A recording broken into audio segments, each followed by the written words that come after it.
Bogoka ne Yirmaya Hyokakel en bohme lade ne te Yirmaya gat Ilkiya ramkel ka bul pala metaka ha Nesos rol Benjamin kalat ka churwai kol ben ka je ka wal diok runni ruey Yochiya gat Amon kwar Juda humaninin ruey Yeho Yakim gat Yo Chiya kwar Juda amaniswa wal kel runni ruey dit Kiya gat Yo Chiya mecha Jerusalem kutung nang alapay ka diey palni chur kwal ka Yirmaya tame churwai kwanyal ben ka wei ni me kanjine chak jej mor an jay me kana me kanjine dap chajilei an chay kwanya laguk kadur kagan chua wei akwa no kot an kwerwai ka an ngwer me tot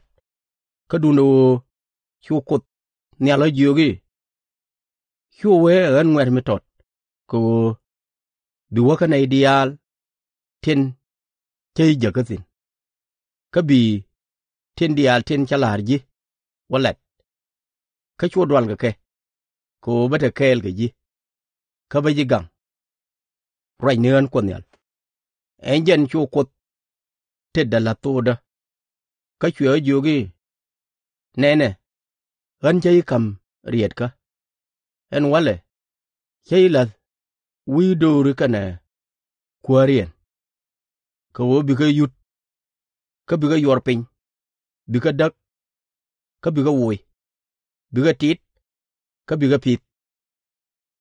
ka churwai kod ben ka wei Yirmaya mineni ka chwa ya loj hi nena ka jia nyoma ka chwa ko nyala jogi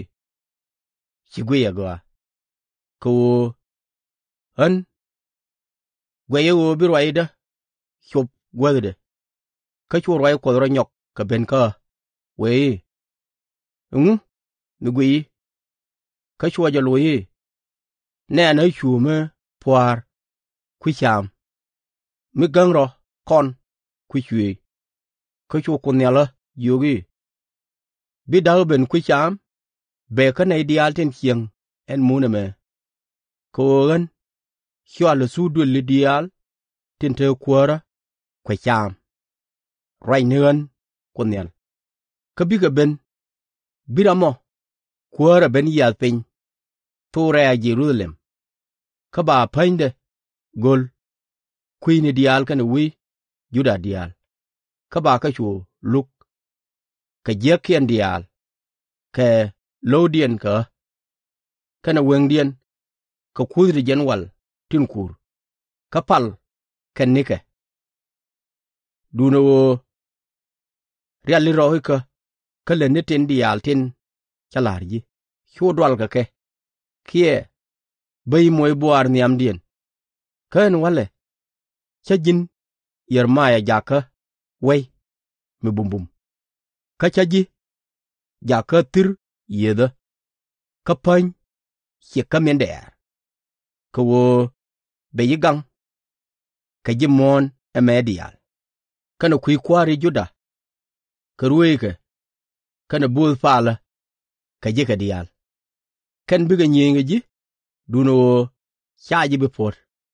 ko ta kel ji en wo baji gang rai nean konyal